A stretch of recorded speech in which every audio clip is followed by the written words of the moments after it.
इशरत जहां एनकाउंटर का सच क्या है, ये आप और हम पिछले 9 सालों से जानना चाहते हैं। उस रात की कहानी जिसने पूरे देश को हिलाकर रख दिया, अब सामने आ गई है। सीबीआई की नई चार्जशीट से इस मामले को लेकर चौंकाने वाले खुलासे सामने आए हैं। सीबीआई की माने तो पूरा एनकाउंटर ही फर्जी था और पुलिस टीम ने 10 या 20 नहीं, पूरे 70 राउंड गोलियां चलाई। उससे भी ज्यादा चौंकाने वाली बात यह है कि 2 अधिकारी ऐसे थे जिन्होंने इशरत पर गोली चलाने से इनकार कर दिया, लेकिन बाकी लोगों को इससे कोई फर्क नहीं पड़ा और वो जुट गए गोलियों की बारिश करने में। फिर क्या हुआ, देखिए।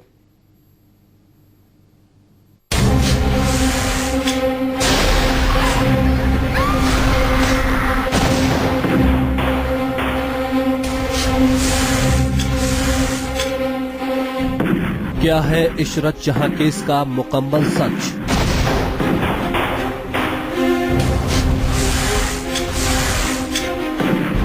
एनकाउंटर की कहानी के कितने हैं राज?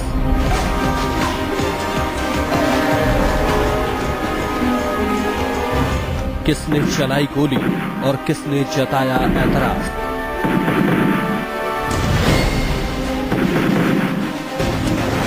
कुल 70 राउंड चलाई गई गोलियां।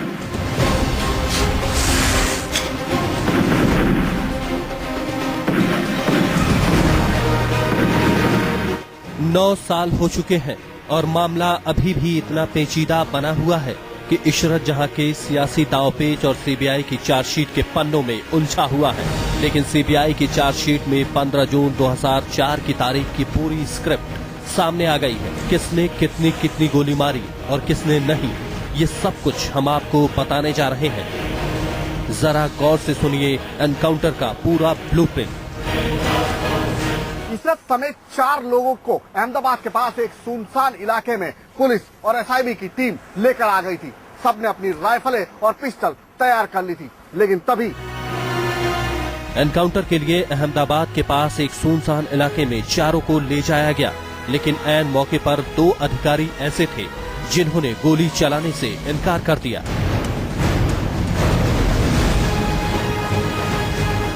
प्लानिंग पूरी होते ही AK-56 राइफलें भी खरीद ली गईं और टीम अपने काम को अंजाम देने के लिए तैयार हो गई।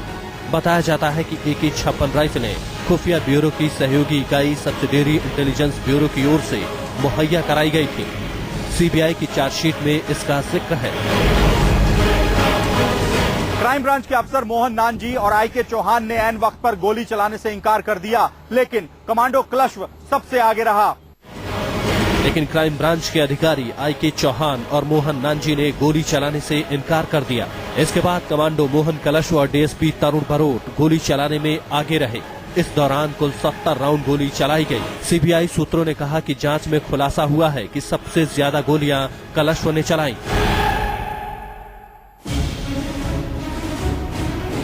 उसने अपनी AK-47 राइफल से पहले 32 गोलियां दागी और बाद में नानजी की बंदूक लेकर इशरत और दूसरे 3 आरोपियों पर फिर 10 गोलियां चलाईं। सीबीआई जांच के मुताबिक NK अमीन, JG परमार, तरुण बारोट, मोहन कलश्व और अनाजू जिमन चौधरी उस गोलीबारी में शामिल थे जिसमें इशरत समेत 4 लोग मारे गए। आखिर क्या बात थी जो पुलिस अफसरों के बीच गोली चलाने को लेकर दरार पैदा हो गई और क्यों 2 अफसरों ने गोली चलाने से इनकार कर दिया? चार्जशीट में बताया गया है कि गुजरात अपराध शाखा के किस अधिकारी ने किस हथियार से कितनी गोलियां चलाई। अमीन ने अपनी 9mm की पिस्तौल से 5 गोलियां चलाई। परमार ने अपनी रिवॉल्वर से 4 गोलियां दागी। तरुण बारोट ने अपनी रिवॉल्वर से 6 गोलियां और फिर चौहान की रिवॉल्वर लेकर उससे 3 गोलियां चलाई। कलश्व तो पूरे मुठभेड़ में सबसे आगे रहा। उसने अपनी AK-47 से 32 राउंड गोलियां दागी। यहाँ तक कि मोहन नानजी की AK-47 लेकर उससे भी 10 गोलियां दाग दी, जबकि चौधरी ने अपनी स्टिंग गन से 10 गोलियां चलाई। सीबीआई सूत्रों ने बताया कि वारदात को मुठभेड़ की शक्ल देने की कोशिश में क्राइम ब्रांच के कमांडो मोहन कलश्व ने AK-56 राइफल से पुलिस की सरकारी जिप्सी पर फायरिंग की थी। एनकाउंटर को अंजाम देने के लिए चारों पर 70 राउंड गोलियां दागी गई। इसके बाद कमांडो कलसावा ने AK-56 राइफल से पुलिस जिप्सी पर भी गोलियां दागी ताकि लगे कि आरोपी भी गोली चला रहे थे। और इस तरह पूरे एनकाउंटर को खत्म किया गया। चार्जशीट कोर्ट में दाखिल हो चुकी है। इस मामले में एक दूसरी चार्जशीट सीबीआई 26 जुलाई से पहले दाखिल कर सकती है। कोर्ट में दाखिल नई चार्जशीट में मोदी, अमित शाह और आईबी अधिकारी राजेंद्र कुमार का नाम नहीं है। नई चार्जशीट में सियासी नामों से दूरी बनाई है, जबकि एनकाउंटर करने वाले पुलिस अधिकारी आरोपी बनाए गए हैं। उधर आरोपी अधिकारी कहते हैं कि उन्हें ऊपर से मंजूरी मिली हुई थी। सीबीआई कहती है कि सियासी चेहरे चार्जशीट में शामिल तभी किए जाएंगे जब पुख्ता तौर पर सारे सबूत पास होंगे। फिलहाल सीबीआई की चार्जशीट इस बात पर है कि मुठभेड़ फर्जी थी या नहीं, मारे गए लोग आतंकवादी थे या नहीं, सीबीआई का इस बात से सरोकार नहीं है। सीबीआई की नई चार्जशीट के पन्नों से कुछ ऐसे तथ्य छूट गए हैं जिनका जवाब देश जानना चाहता है। चार्जशीट में मुठभेड़ को ज्यादा अहमियत दी गई है, लेकिन इशरत और उनके साथी आतंकवादी थे या नहीं, इस सवाल पर कुछ भी नहीं है। आखिर क्यों? इस बात को लेकर भी अब कई तरह के आंकड़े अब सामने आ चुके हैं, लेकिन सच्चाई क्या है अभी तक इसका जवाब नहीं आया है। क्या इशरत जहां आतंकवादी थी?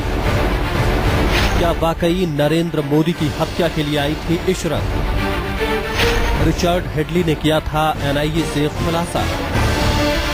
इशरत जहां और उसके साथियों की मौत फर्जी मुठभेड़ में हुई थी। ये तो सीबीआई अपनी चार्जशीट में दावा कर रही है, लेकिन वो आतंकवादी थे या नहीं, इस सवाल का जवाब रहस्यों के घेरे में है, जिस पर से पर्दा उठना जरूरी है। लेकिन मुंबई धमाकों में आरोपी और अमेरिकी पाकिस्तानी आतंकवादी रिचर्ड कोलमैन हेडली की बातों पर यकीन किया जाए तो इशरत जहां लश्कर तैयबा की आतंकी थी और उसे 2007 तक भारत के लश्कर कमांडर रहे मुजम्मिल ने भर्ती किया था। और ये पूरा खुलासा हेडली ने पूछताछ के लिए अमेरिका गई एनआईए की टीम के सामने किया था। बाद में आईबी ने फरवरी 2013 में इस जानकारी को सीबीआई से साझा किया। आखिर केंद्र सरकार की 2 शीर्ष जांच एजेंसियों में इशरत को लेकर इतना मतभेद क्यों है?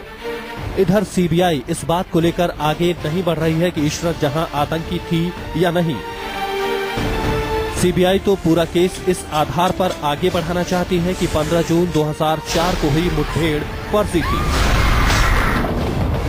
सवाल उठता है कि आखिर क्यों सीबीआई आतंकवादी होने या न होने की बात को जांच से अलग रखना चाहती है। इशरत जहां एनकाउंटर मामले में केंद्र सरकार का रवैया भी बदलता रहा है।